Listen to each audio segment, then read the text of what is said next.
Hey, what's up, guys? So I just kind of wanted to take a couple minutes, get everybody caught up to speed on what's going on in my life. I've been getting a lot of questions and figured I'd just make a second video and answer some of the things that I've been receiving. I first wanted to say I'm humbled by the response that my video got. It's been viewed millions and millions of times. People all over the country have been calling me, texting me, sending me emails, comments, and the overwhelming majority of it has been positive. And so I think that's pretty cool, because my whole thought process on making that video was trying to bridge the gap between law enforcement and the public.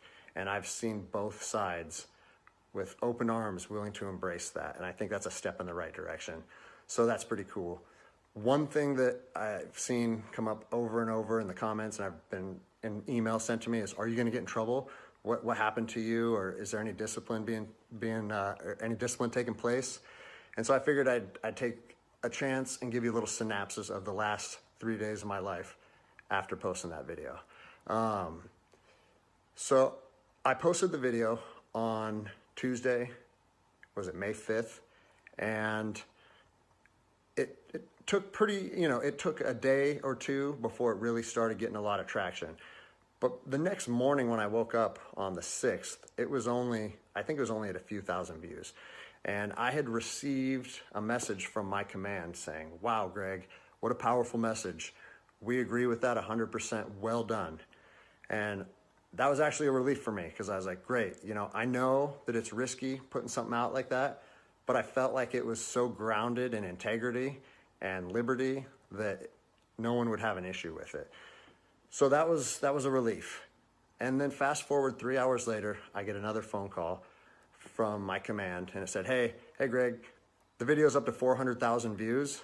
It's time to pull the plug on this thing. And I immediately, it kind of caught me off guard, because I said, why would we want to pull the plug on something that was already acknowledged as a good and powerful message from one law enforcement officer to others? And I said, yeah, that doesn't really make sense to me. I think maybe we should embrace this message and we should share this with other officers. And he said, listen, it's not up to me. I have been directed to tell you to take the video down, and I need to know if you're going to take the video down. And I said, no, I can't take the video down, because if you listen to my first video, the whole message that I was trying to share with people and impart on them is, if you believe in something in your heart, you have to stand by that conviction, even if it costs you everything. And like I said last time, I have 3 little kids. I have this house. I have another house. I cannot afford to lose my job. But after putting that message out there and sharing that with America, and it was so well received, I can't then just say, even though that's what I believe, I'm going to take a step back. I'm going to retract my words, and I'm going to allow my command to prevent me from sharing my heart and my truth. And I said, so with that in mind, sir, I can't take the video down. And, I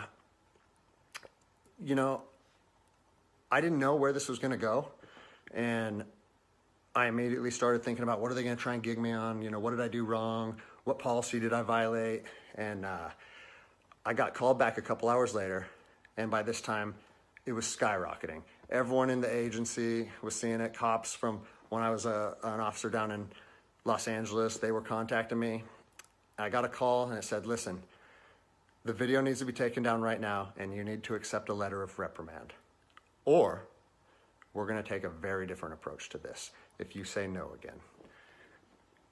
Well, I'd already put myself on that hill, and I had to be willing to die on that hill. They said they determined the video was a violation of policy, and that if I wouldn't take it down, that allegations would be made against me, and so on and so on. And so I told them, no, I'm not going to take it down. You do what you need to do. But the principle of it is rooted in truth, and it was a positive message that was received by millions and millions of people. If you want me to take it down, I have to respectfully refuse. And it was interesting, because they kept citing different policies, like, oh, it was the social media policy, or some of your equipment may have been identifiable.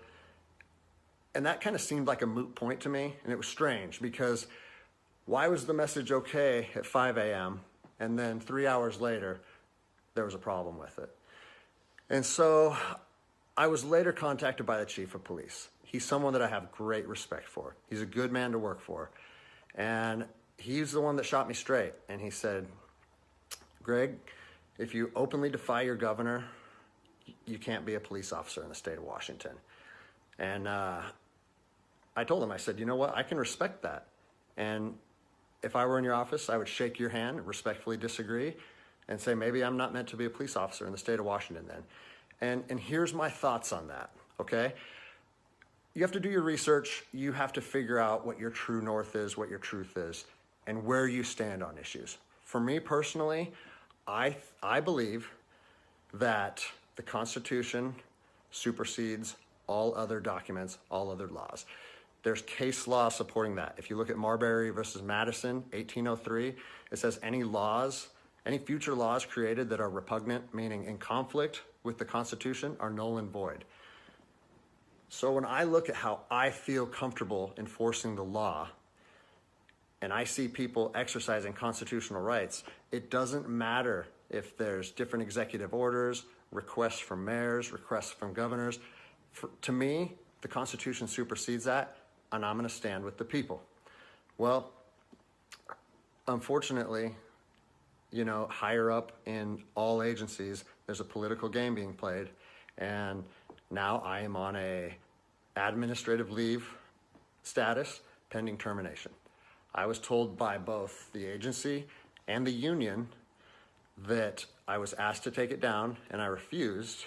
So that's refusing a direct order. It's an insubordination charge, and it will result in me ultimately being let go from the agency. And I said, you know what? If that's what you guys have to do, if that video is so bad that you want to take my career from me and you want to leave my, potentially take my ability away to provide for my family because of that video, do it. Because I'm going to stand by my convictions, just like I said in my last video. So yeah, it's weird, how fast your life can change in a week. It's something that I never thought would happen. I never thought that I would make a video that would resonate with millions of people. But my head is held high. I'm not intimidated or upset by how this played out. Like I said in my last video, man, I fought in the streets of Ramadi during 04 and 05. I came to terms long ago that my convictions and my beliefs may cost me everything up into my life. And even though it's 15 years later and I'm a police officer in Seattle, Washington, that truth still remains for me. So I don't have an option to back down or feel sorry for myself or give in and say, you know what, I got kids and I think I'm just going to take the letter. No, if they want to do me like this for standing up for liberty, they can do that. I'll leave you guys with this. It's on to the new adventure for me. I've been doing different things my whole life, and I'm actually excited, to tell you the truth. If you know of anyone accepting resumes, hit me up, because I might need it in the near future. But, I've always wanted to circumnavigate the globe on a sailboat, so maybe it's time to chase that dream. Anyways, I appreciate all the support, guys. Take care.